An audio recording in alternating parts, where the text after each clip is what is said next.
And now, it's time for another Dice Tower review with Tom Vasel. Now, Smiley Face comes in a big box, and it could have come in a much smaller box.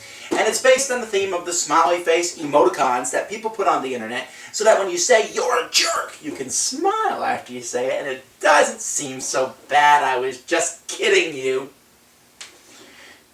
But it says a family game. Face-to-face fun for the whole family. Designed by Bruto Fiduti, so you know there's a dose of chaos in this box. And when I say dose of chaos in this box, I mean a whole heaping shovel full of chaos has been thrown into this.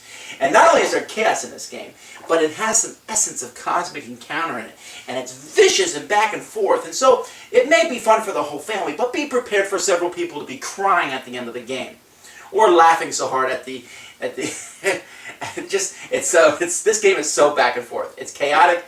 There's some randomness into it, but there's definitely interaction, there's definitely fun, and I was really surprised. I was expecting some sort of kid card game. Not for kids, unless you want to make them cry.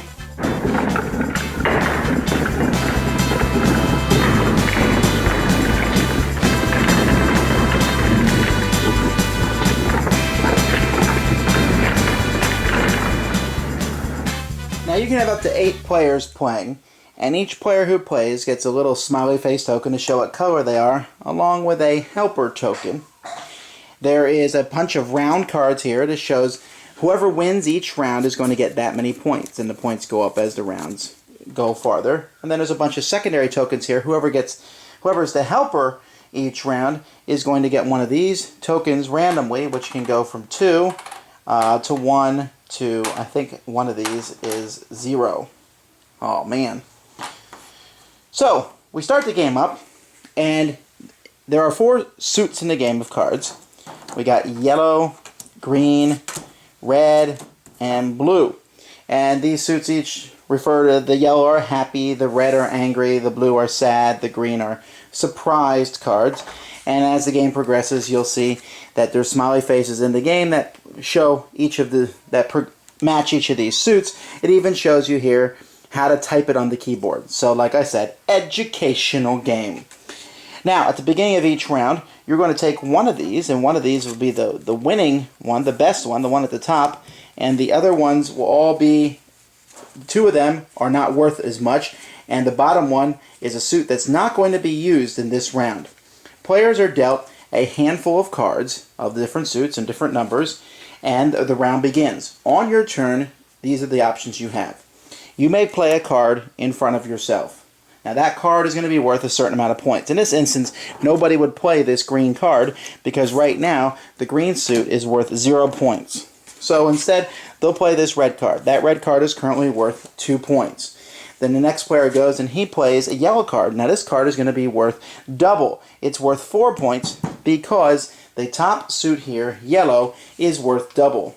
The next player, blue, plays this card. Swap any 2 cards in a suit ranking chart. So he says yellow is now worth nothing and green is worth double. He can switch any 2 that he wants when he does that. And so the game continues as players are playing cards in front of themselves. But at any point in the game, let's say these are the cards that are in place in front of people, and this is where it is. And now it's red's turn. So red says, alright, I'm not going to win this. So I'm going to help blue. So red gives his helping token to blue.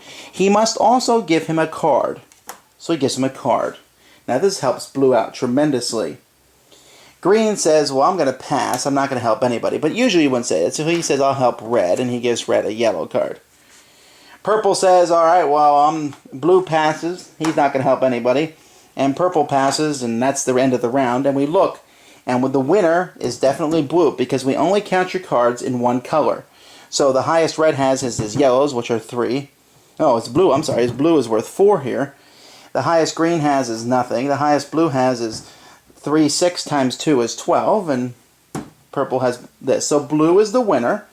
And blue gets the round card worth a point. And because red is the one who helped him, red gets one of these tokens, woohoo, that he can keep secretly in front of himself. And this continues as the game goes. You can only help one person, and once you help someone, you pass, but you have to give them a card. Sometimes people will help someone and give them a card that they don't need, and only one person can help each one. So it's because red already helped blue, green cannot help blue.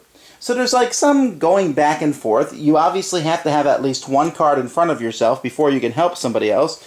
But many times I've seen players simply play one card and then on their second turn simply pass out of the round and give that card to someone else, because the cards that are left in their hand are the color of this bottom suit, which is going to come to the top at the beginning of the next round, and then one of the remaining leftover 3 cards is going to be the one that nobody gets anymore, or the one that's worth 0. But the special cards in the game are really powerful. Here, cards with a printed value of 5 have no value in this round. Here's this one. Discard the current round card and all cards at every player's display. I call this the nuke card. It takes everything out, the whole round, and you start over again. And so there is a lot of chaos in this game. Don't think that this game is any straight up. I mean, you're playing cards and you're trying to guess, you know, if so-and-so plays a red card and red's face down, does that mean they're going to be able to switch these cards here? Just what is up their sleeve? What are they planning to do? Who are you going to help? Who do you think is going to win? There's a lot of that going on. Player with the most points after 7 rounds is the winner. I fear I stumbled a little bit in the explanation because it sounds odder than it really is. Really, when it's your turn, you play a card in front of you, you pass, or you pass by helping another player, giving them a card. It's very, very simple. If it wasn't for those special cards, the game would be kind of blah. But those special cards chase everything up. And this is one of those games that I really think it's group dependent, because you have to have a group who's laughing and talking and booyah, I play this card, switching these, and the more people involved, I think the better it is. I don't know if 8 is the best number, but 6 is certainly a good number to play the game with. Don't go into Smiley Face expecting any great shakes. It's like a previous game I reviewed, Magical Athlete, and that it's just over-the-top silliness, but it certainly is a lot of fun. Thanks for joining us today. For more written, audio, and video reviews, as well as the #1 board game podcast, check out the website at www.thedicetower.com. Until then, this is Eric Summerer, and you've been watching The Dice Tower.